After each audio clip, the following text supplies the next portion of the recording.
Stai entrando in Academy X9. Le informazioni che vedrai tra poco sono state tenute nascoste troppo a lungo. Il rapporto classificato sta per iniziare. Oggi esaminiamo un rapporto tattico che è francamente affascinante e meticolosamente documentato. Riguarda il caso UAP, insomma un fenomeno anomalo non identificato, noto come Orange Swarm, lo sciame arancione. E attenzione, non è il solito racconto per sentito dire, stiamo parlando di un documento rigoroso. Analizza un evento letteralmente inspiegabile, ma lo fa attraverso la lente cruda e clinica dei protocolli militari. Per chiunque cerchi di capire quanto seriamente le forze armate e l'intelligence prendano questi incidenti, questo documento offre una prospettiva assolutamente straordinaria. Se ti piace quello che stai guardando, non dimenticarti di iscriverti e mettere un cuoricino. Per il canale vale molto. Ma ora continuiamo la nostra esplorazione! La nostra analisi seguirà 6 tappe fondamentali. Partiremo dal contesto operativo. Passeremo attraverso le 4 fasi dell'avvistamento per poi tuffarci nell'analisi delle prestazioni, nell'affidabilità dei sensori, nella valutazione delle ipotesi e, per finire, nell'inquietante mistero del debriefing. Punto 1. Il contesto operativo. Per cogliere davvero la gravità di questo evento dobbiamo prima di tutto inquadrare la realtà estremamente concreta e oserei dire rigorosamente monitorata in cui operava l'equipaggio dell'elicottero. Non stiamo parlando di un voletto di routine, ma di una missione complessa e soggetta a misurazioni precisissime. L'equipaggio infatti stava eseguendo quello che in gergo si chiama volo Nap of the Earth, praticamente un volo tattico a bassissima quota. È una tecnica follemente impegnativa. Si vola letteralmente incollati al profilo del terreno, sfruttando le valli per nascondersi ai radar nemici. E la cosa pazzesca? Lo stavano facendo nel buio più totale.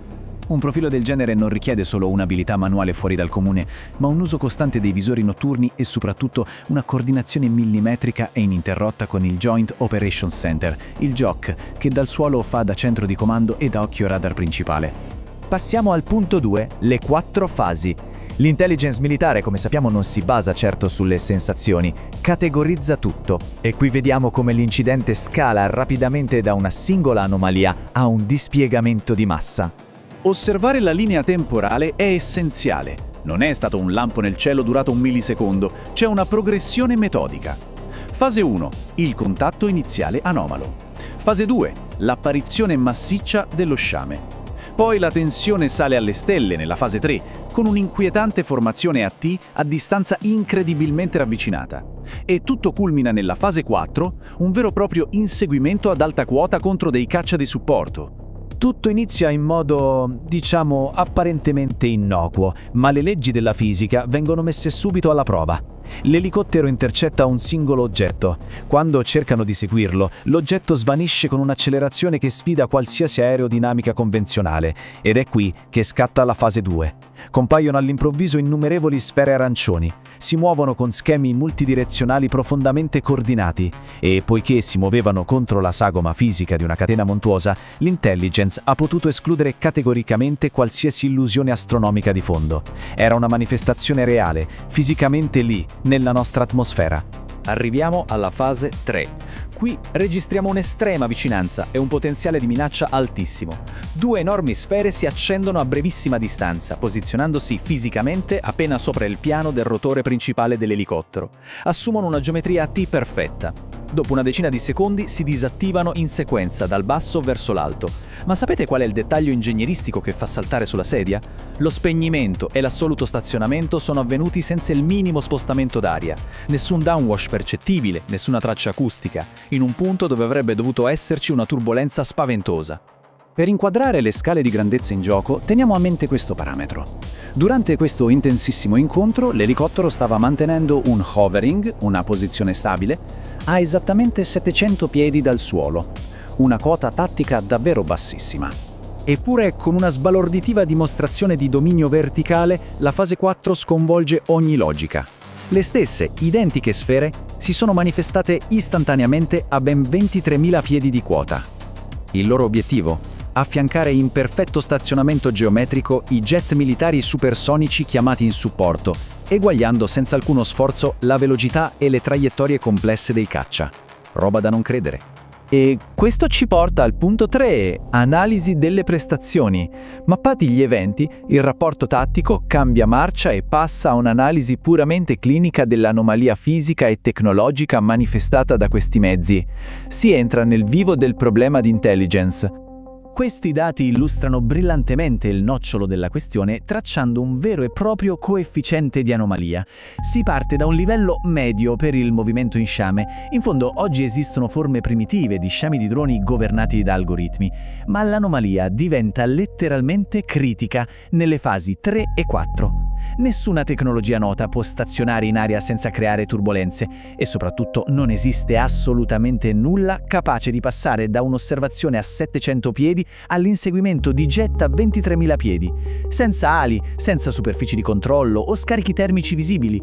Sezione 4. Affidabilità e sensori. Una parte cruciale di qualsiasi valutazione di intelligence è dubitare dei dati, validando innanzitutto l'affidabilità dei testimoni e la calibrazione degli strumenti.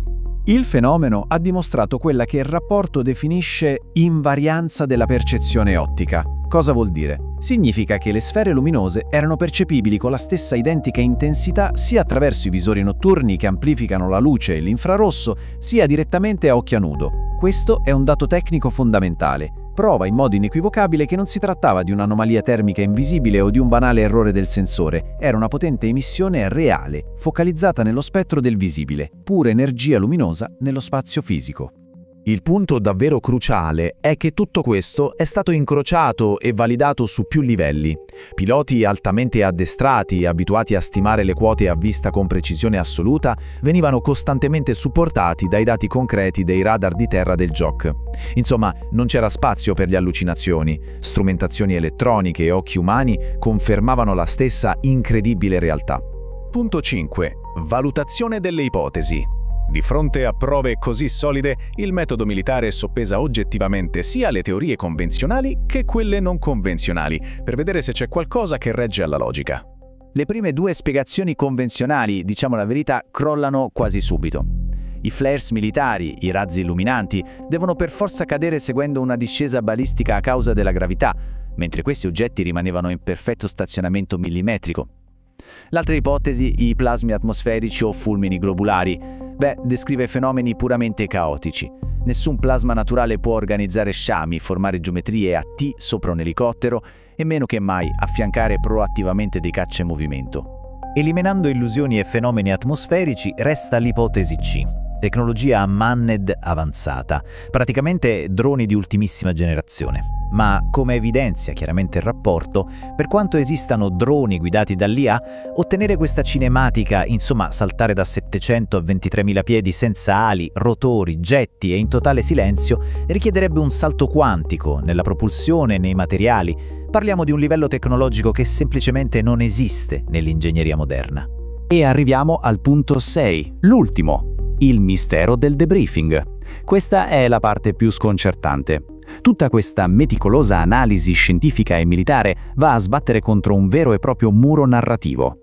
Bisogna sapere che all'atterraggio, dopo un incontro con qualcosa che dimostra una tale schiacciante superiorità tecnologica, scattano in automatico dei protocolli di sicurezza nazionale severissimi. Gli equipaggi vengono separati fisicamente per non contaminare i ricordi, i nastri radar del JOC vengono isolati e tutti i sensori e le telecamere di bordo vengono immediatamente sequestrati per l'analisi. Tutte le informazioni finiscono istantaneamente in un silo blindato. E il documento originale si interrompe esattamente su questa soglia critica, con una singola, laconica frase. Poi entrai nel. La narrazione si congela nel momento esatto in cui il testimone sta per varcare la porta della sala riunioni. È un finale che lascia aperti interrogativi a dir poco inquietanti. Viene da chiedersi quali immense verità, quali evidenze incontestabili sono state sigillate per sempre nel momento stesso in cui quella porta si è chiusa.